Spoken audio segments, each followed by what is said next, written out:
The auction house was loud, full of smoke and the smell of sweat and metal. Traders shouted, guards pushed slaves forward, and buyers raised their hands to bid. Alien captives stood in chains, eyes down, waiting to see who would own them next. One by one, they were sold. Some cried, some fought, but in the end, all were taken. Except her. At the far end of the stage stood a girl with silver hair and glowing eyes. Her hands were tied, but even then, she looked dangerous. Muscles tense, jaw tight, eyes like burning fire. People whispered about her. That's the untamable one. She bit a guard's ear clean off. Burned a trader's arm with something, some kind of power. No one wanted her. Not after the stories. Not after what she had done. The auctioneer banged his hammer. Last item of the night. The wild one. Untamed, dangerous, but exotic. He grinned at the crowd. Starting price, 500 credits. Silenced. No one raised a hand. She can work, the auctioneer pushed. She can fight. A real weapon if you can control her. Still. No one spoke. The girl smirked, eyes scanning the crowd. She liked their fear. She wanted them to be afraid. 400, the auctioneer said quickly, sweat on his forehead. 300? 200? Nothing. People stepped back instead. Of forward. One trader shouted, she's cursed. My brother bought one like her once. Killed him in his sleep. The auctioneer's smile started to fade. His eyes darted nervously. If she wasn't sold, she was worthless. Fine, he barked. 100 credits, someone take her. The girl raised her chin proudly. No one would buy her. No one would dare. She would leave here free or dead. Then, I'll take her, a calm voice said from the back. The whole room turned. It was a human, a man in a dark coat, leaning against the wall. Quiet, watching everything.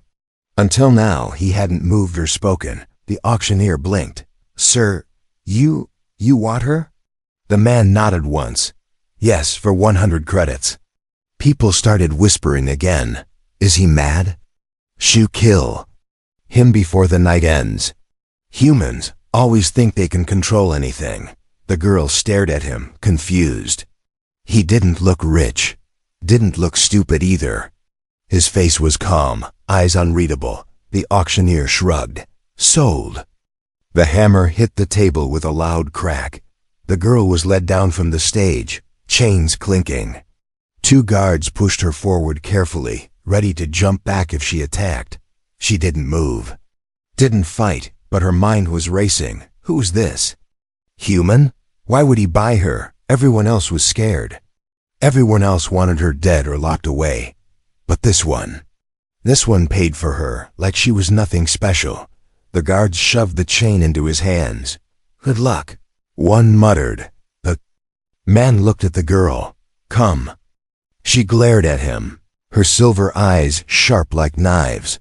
He turned and walked out of the auction house without looking back. For a moment, she thought about running. The chains were off now. She was fast, strong, but something stopped her, not fear. Something else. She followed him. Outside, the night air was cold and quiet after the heat and noise inside. The man walked toward a small ship parked near the edge of the market. She finally spoke, her voice low, rough from years of silence. You shouldn't have bought me. The man didn't stop walking. Why not? Because, she said with a smirk, I'll kill you before we reach your ship. He opened the door to the ship and looked at her for the first time. Really looked at her. If you wanted to kill me, he said calmly, you would have tried already.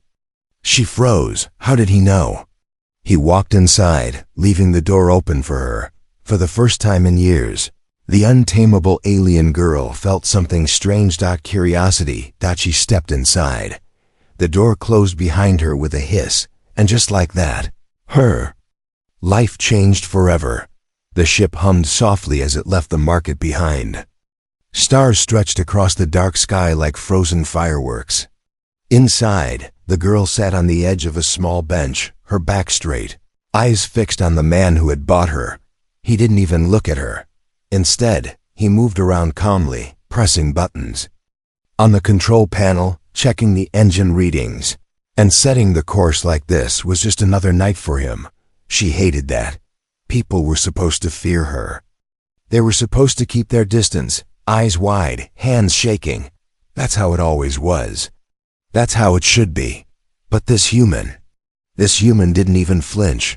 Finally she spoke, her voice sharp. "Why didn't you chain me?" The man glanced at her once, then back at the screen. "Do you need chains?" Her jaw tightened. "Others use them."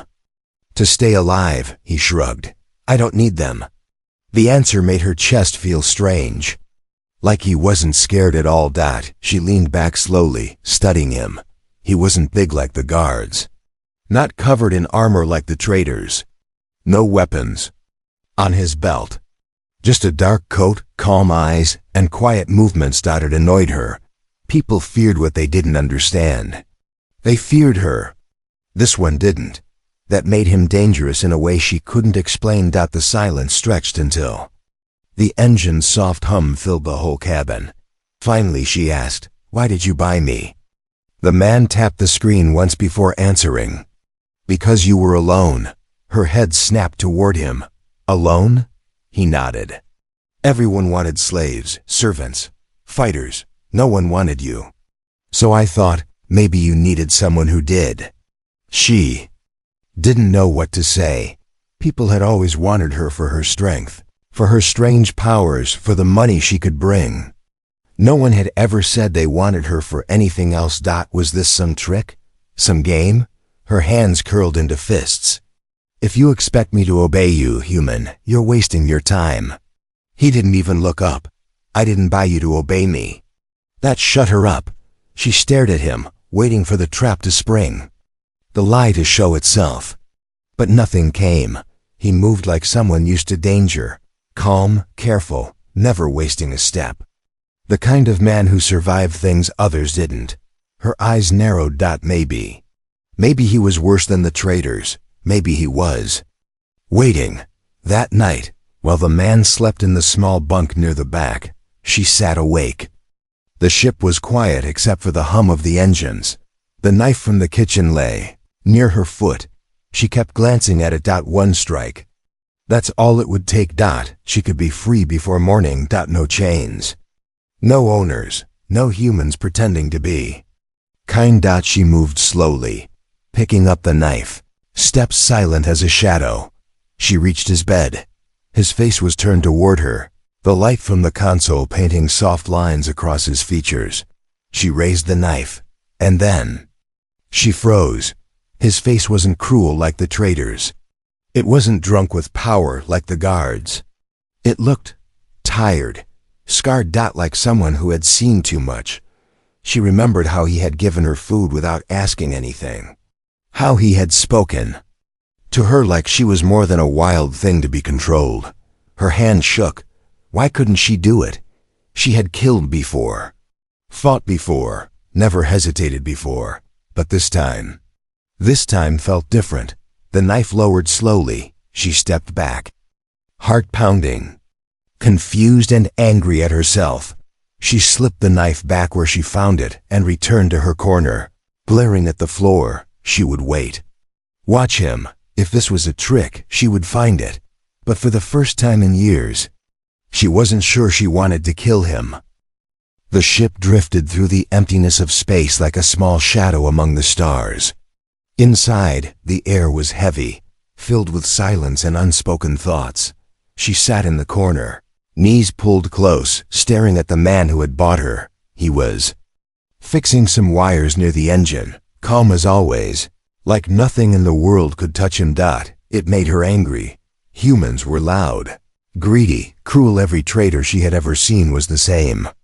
But this one didn't fit. Why? Why had he bought her? Why didn't he chain her? Why wasn't he afraid? Her mind spun like a storm, questions crashing into each other. She didn't like not knowing. She needed answers. When night came, The man slept again in the small bunk near the back. The dim lights painted his face in soft gold. He looked peaceful, too peaceful. She crept closer, silent as wind.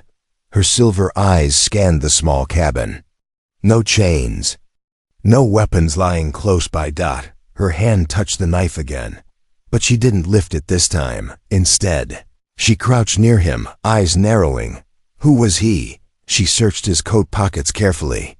A small badge, some credits. A broken picture frame.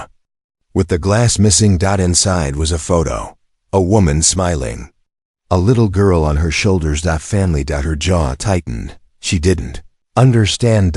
Why would someone with a family come to a filthy slave market? Why buy her, the cursed one, instead of returning to his people? She turned the picture over. On the back were faint words, almost rubbed away. Come home soon. The girl froze. Home. The word felt like a stone in her chest.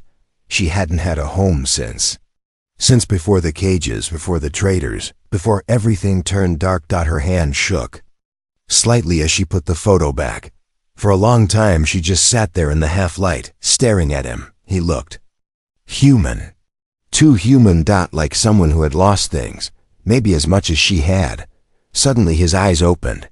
She froze like a hunted animal, but he didn't reach for a weapon. He didn't even move. He just looked at her, calm and steady, like he already knew she was there. Couldn't sleep? He asked softly. Her throat felt tight. You're not afraid of me, she said finally. He shook his head once. No, why? She demanded. His eyes held hers. Because I've seen worse monsters than you.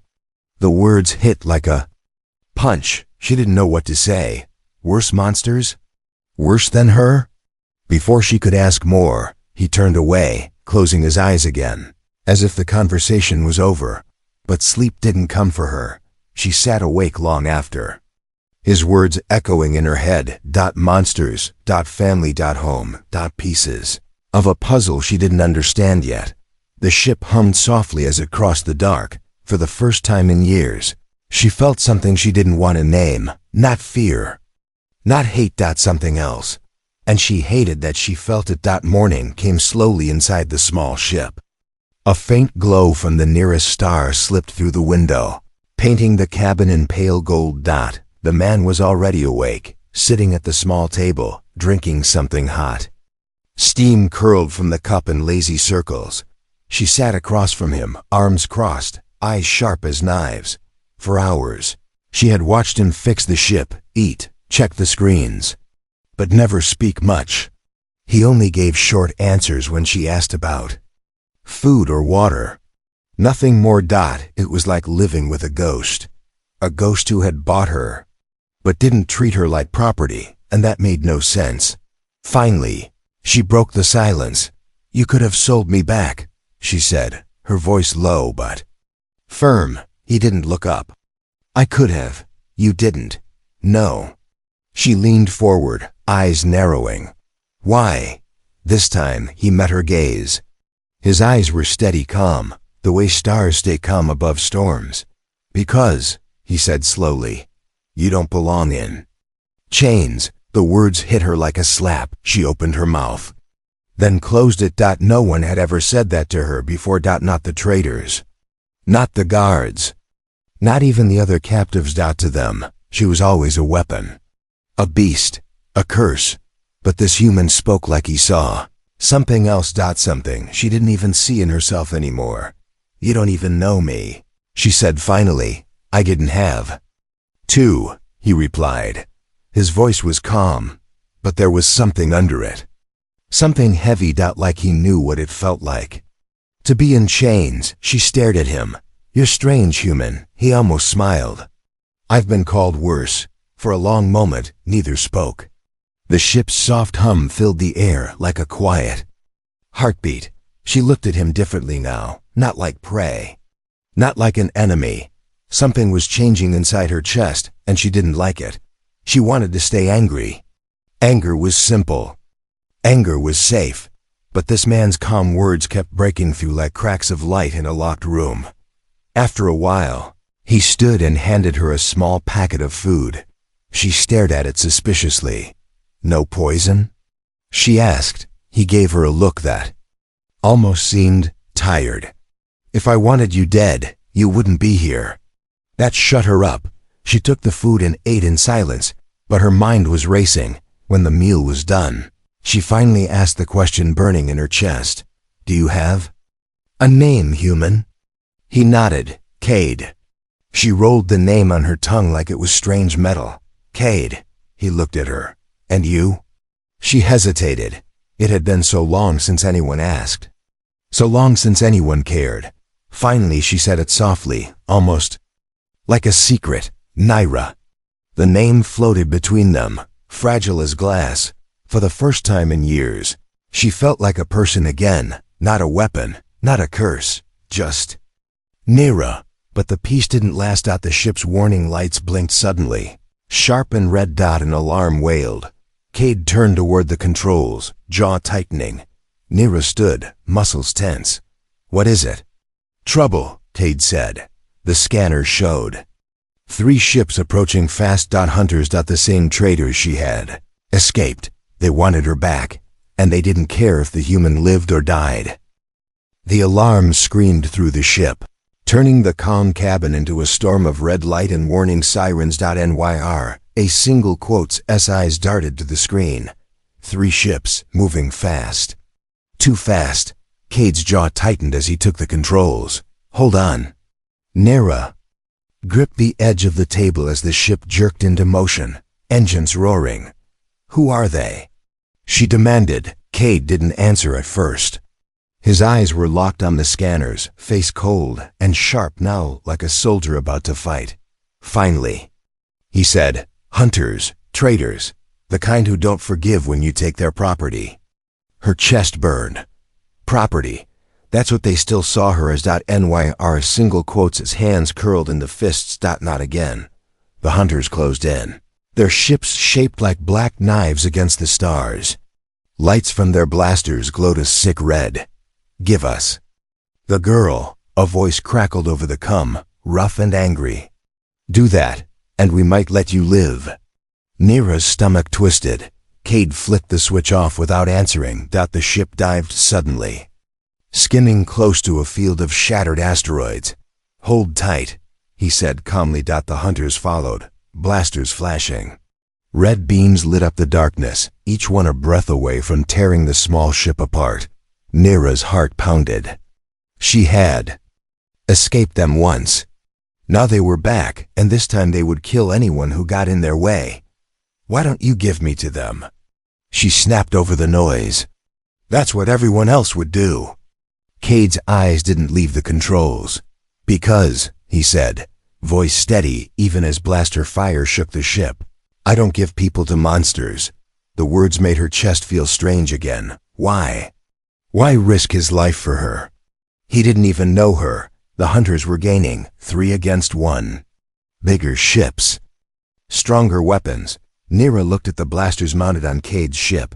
"Do you have guns?" He nodded once. "Not enough to win." "Then why fight?" His mouth curved in the faintest ghost of a smile. "Because running only works if they're alive to chase you." Her eyes widened as he spun the ship sharply, engines screaming, bringing them face to face with the lead hunter. The blasters roared. 1 shot. 2. The first hunter ship exploded in a flash of red and fire. Naira gripped the seat, eyes wide. This human was insane and maybe brilliant, but the other 2 hunters were still coming. 1 shot clipped their wing, sending the ship spinning. Lights flickered. Cade steadied the controls, jaw tight. "We can't outrun them forever." Naira's heart pounded. "Then what?" He didn't answer. "Not yet." His eyes scanned the asteroid field ahead. Broken rocks, shadows, narrow gaps where only a small ship could fit. He smirked. "Then," he said softly, "we make them follow us where they can't come back out." He dove into the asteroid field like a hawk into trees. The hunters followed, blasters firing wildly. The ship twisted, ducked, slid through cracks barely wider than its wings. Behind them, the hunters struggled to keep up. One scraped an asteroid too close. Its wing tore off in a burst of fire. Only one hunter remained now. Nyra watched Cade work. The controls like the ship was part of him. Calm, precise, not a wasted move. This wasn't luck. This was experience. This was someone who had done this before. Thought sent a chill through her. Who was he really? Finally, Cade brought the ship out of the asteroid field in a sharp dive. The last hunter followed too close. Cade fired the rear blasters once. The asteroid above cracked and fell, smashing the hunter. Ship to pieces. Silence filled the cabin. No more alarms. No more hunters. Only the steady hum of engines and Nyra's racing heartbeat. She looked at him slowly. You could have given me to them, she said again, softer this time. Cade didn't look at her. I told you, I don't give people to monsters. The words stayed with her long after the stars grew quiet again, for the first time in years. Someone had fought for her, and she didn't know why. The ship floated quietly through the dark now, far from the wreckage of the hunters. No alarms, no blaster fire. Just silence. Nyra sat near the window, watching the stars slide by. She didn't speak. Not yet. Her heart was still beating fast, even though the danger was over. The human Cade sat at the controls, checking damage reports, moving like he always did. Calm, quiet, as if fighting off death was just another part of his day. She didn't understand him. No one risked their life for her before. No one fought for her before. Why did he? Finally she asked, her voice low. You've killed before. Cade didn't look up. Yes, soldier. Once, he said simply. That explained some things. The way he fought, the way he never panicked. But it didn't explain why. Then why save me? She pressed. He finally turned to her. His eyes were steady, but there was something behind them. Something heavy, because, he said, I've seen what happens when good people get left behind. The words felt like they carried scars. Nyra didn't reply. She didn't know how. Hours passed. Cade fixed the damaged systems. Nyra watched silently, then finally asked, Why didn't you chain me, even after the auction? He looked at her once, then at the stars again. Because I don't keep people in cages. Her throat felt tight for reasons she didn't understand. Later, as the ship crossed empty space, Cade finally slept. Nyra stayed awake. Sitting near him, she stared at his coat hanging on the wall. That same coat where she had once found the photo of the smiling woman and child. Family. Home. Words that didn't belong to her anymore. She thought about the traitors, the cages, the years she had spent surviving like an animal. And now this human, this strange, quiet man was treating her like she mattered. It made no sense. She moved closer while he slept, watching his face in the dim light. She had hated humans once, but this one didn't fit with the others. Why?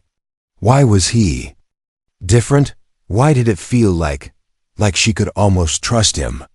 The thought scared her more than the hunters did. Cade stirred in his sleep, a faint sound escaping his throat, a word, a name. Nyra leaned closer. Lena, he whispered. The woman in the photo?